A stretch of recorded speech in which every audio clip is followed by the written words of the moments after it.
మండపేటలో అయోధ్య బాలరాముని పూజలు. తూర్పుగోదావరి జిల్లా మండపేట గొల్లపంత రామాలయం నందు అయోధ్య బాలరాముని పూజలు ఘనంగా నిర్వహించారు. హిందూ మత వైభవాన్ని చాటుతూ బలహీన పడుతున్న హైందవ ధర్మాన్ని బలోపేతం చేసే సంకల్పంతో హైందవ ధర్మ మూలాలను ఊరూరా ప్రచారం చేస్తూ హైందవ గురువు వివికే చార్యులు అయోధ్య బాలరాముని ఆలయం నుండి మండపేట విచ్చేశారు. ఆగస్టు 5వ తేదీ బుధవారం మండపేట గొల్లపంత రామాలయం వద్ద స్థానిక హైందవ మహిళా మల్లచే శ్రీ అయోధ్య బాలరాముని పూజలు సత్సంగం నిర్వహించారు. ఈ కార్యక్రమాన్ని రామాలయ అర్చకులు రంగనాథ్ నిర్దేశకత్వంలో నిర్వహించారు. ఈ సందర్భంగా గురూజీ మహిళా భక్తులకు జై శ్రీరామ్ రామకోటి పుస్తకాలను పంపిణీ చేశారు. పుస్తకాల రచన విధానం గురించి తెలిపారు. తదనంతరం గురూజీ ప్రవచన పారాయణం చేశారు. సత్సంగం అనంతరం భక్తులందరికీ బాలరాముని ప్రసాద వితరణ గావించారు. మహిళా మనులు జై శ్రీమన్నారాయణ జై శ్రీరామ్ అంటూ నినాదాలు చేయడం ద్వారా హైందవ ధర్మ ప్రాముఖ్యతను చాటారు.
అందరికీ జై శ్రీమన్నారాయణ. ప్రియ భగవద్ బంధువులారా, ఈరోజు మనకు అయోధ్య బాల శ్రీరాముల వారి యొక్క ఆలయ నిర్మాణం చేసిన సందర్భం చేత ప్రతి ఊరిలో కూడా, ప్రతి జిల్లాలో కూడా, ప్రతి ఒక్క ఇంట్లో కూడా శ్రీరామనామ జపాన్ని జపిస్తూ అనే సందర్భాన్ని మనం గుర్తు చేస్తూ 8 కోట్ల నామాలను 2031 సంవత్సరం నాటికి పూర్తి చేయని సంకల్పం చేత 2031 సంవత్సరం నాటికి 8 కోట్ల నామాలను పూర్తి చేయని సందర్భం చేత అయోధ్య బాల శ్రీరాముల వారి యొక్క ఆలయం నిర్మాణం చేసినందున ఈ సందర్భం చేత అయోధ్య శతాబ్ది శ్రీరామ కళ్యాణ మహోత్సవం ఉంటుంది. కాబట్టి సమయం ఆసనమైనప్పుడు అది తెలియజేయగలరు. రెండవ విషయం ఏంటంటే, అయోధ్య బాల శ్రీరాముల వారి యొక్క ఆలయ నిర్మాణం చేసిన సందర్భం చేత మనం ఏ విధంగా అయితే శ్రీరామనామ జపాన్ని చెప్పుకున్నామో అదేవిధంగా భగవద్గీత, రామాయణం, కురుక్షేత్రం, భాగవతం, మహాభారతం, సుందరకాండ అనేటటువంటి గ్రంథాల ఆధారంగా 12 సంవత్సరాల అమ్మాయిల మొదలు 30 సంవత్సరాల లోపు ఉన్నటువంటి అమ్మాయిల చేత, అంటే చదువుకున్న విద్యార్థుల చేత నేటి హిందూ సనాతన ధర్మం గురించి వెలువడే విధంగా అయోధ్య అజరాము అనేటువంటి చిత్రాన్ని రూపొందిస్తున్నారు.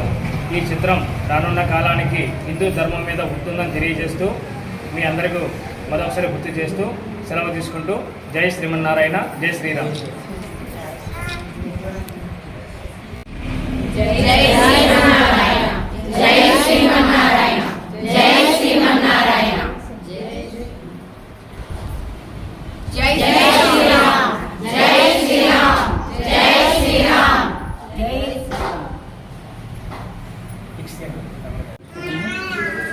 చేయండి.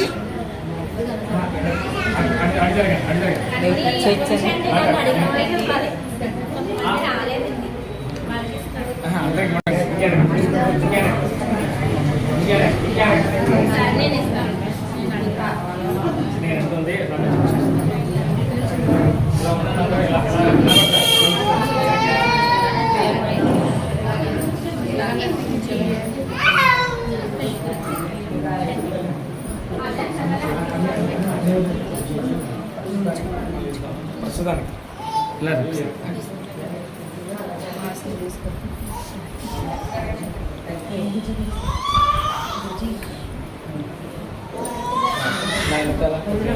స్వామి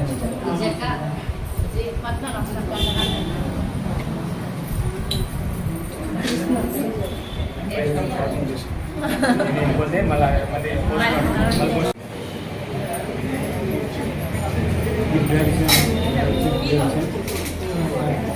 మాట్లాడేసి ఇచ్చింది చేతు ఉందా